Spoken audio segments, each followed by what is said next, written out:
Hello, we're here in Manchester, Tennessee, speaking with Mr. Bill Warner with Political Islam. Bill, I just kind of wanted to know why you're here today. Well, I came to see the show. They said there was going to be a big show, and I would hate to miss it. Fantastic. So what's the show going to be?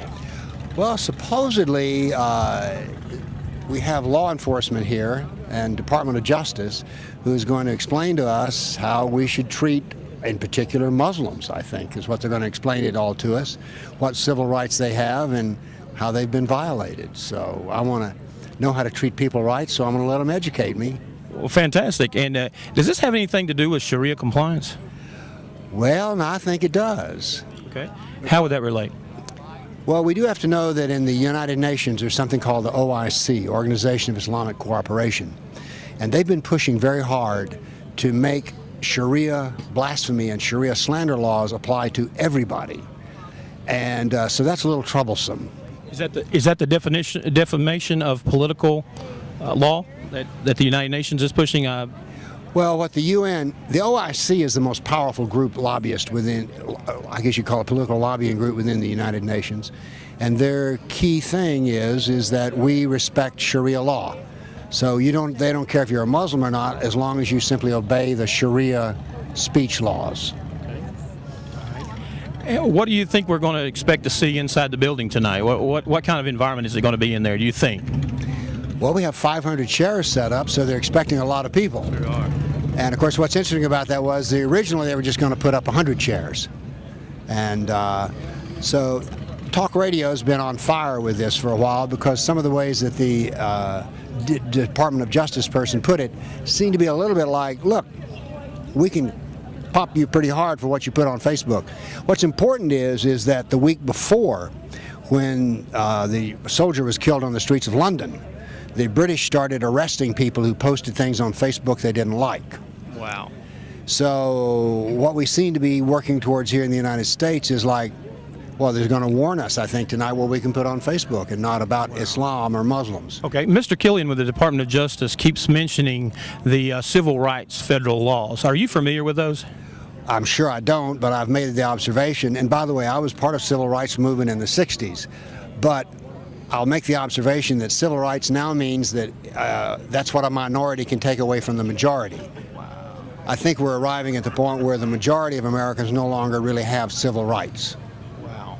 And you're speaking of the 99% American citizens, and then you've got the Islamic population of about 1% here in Tennessee.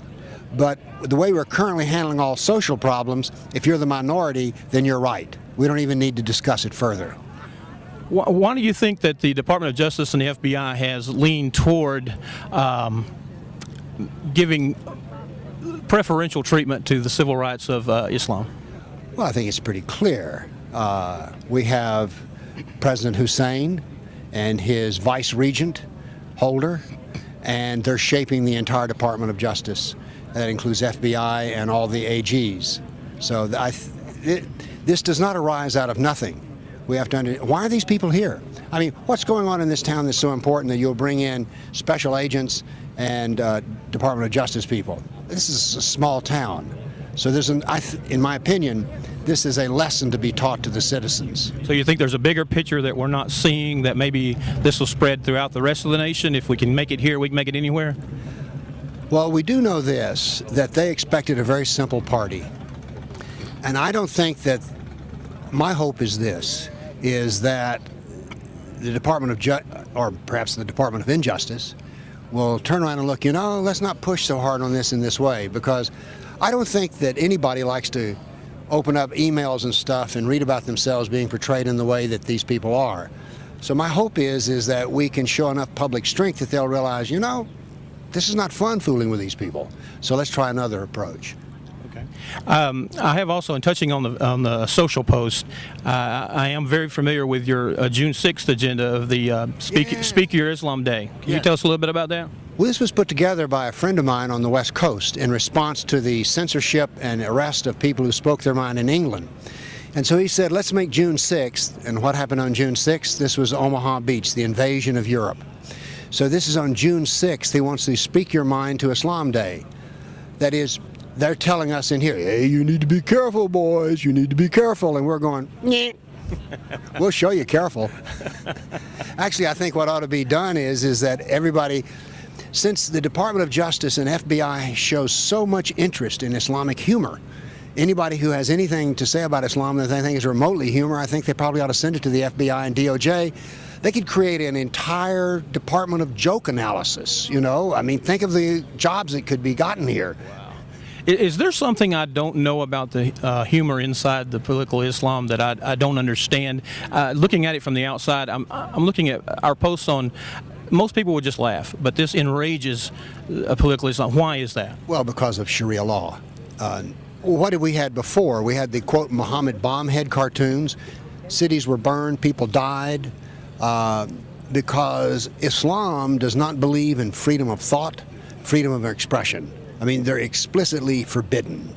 Oh, you're free to do anything you want as long as it doesn't offend any imam or any Muslim. And there your freedom stops. Is there any teaching in the Quran or the Hadith about that? Does it relate to present-day social sites? Well, we do know that Muhammad did not tolerate any criticism of himself. We have the, well, to me famous, incident where there was a Jewish poet who wrote a poem about him. And so what he did is he hired an assassin, not hired, whoa, cancel. He said to the Muslims around him, he says, "Who will kill Ashraf, who has offended Muhammad and Allah?" And a man says, "I will, Muhammad, but I will have to deceive him. Do so." And so there are numerous events where Muhammad suppressed all criticism of himself. When he took over Mecca, the first thing he did was to pray. The second thing he did was to burn all religious art. And the third thing he did was to issue death warrants to 5 intellectuals and poets who had opposed him. So we get an idea from the behavior of Muhammad that he did not care for humor except his own. Now, we do have occasions where he laughed, one playing with children, and another when the head of his enemy was thrown at his feet. He laughed so loud you could see his back teeth. Wow. Wow. Speaking of the council that's going to be here tonight, I know AMAC is putting on this presentation, and they didn't advertise it, which I thought was very interesting. Maybe that's to keep the interest down.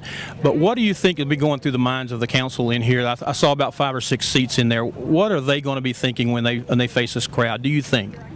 Well, I have no idea what they think. I mean, actually, it is hard for me to step into the mind of a Muslim because I'm such a believer in free speech, and the entire structure of Islam is built around doing everything exactly the same way. Bathroom habits, how to drink water, everything. So I don't understand that rigid approach to life, so I'm not really capable of even answering your question. Okay. All right. Thank you very much. Thank you. Thank you, Bill. And I appreciate your time, and I hope to see you later. All right. Thanks.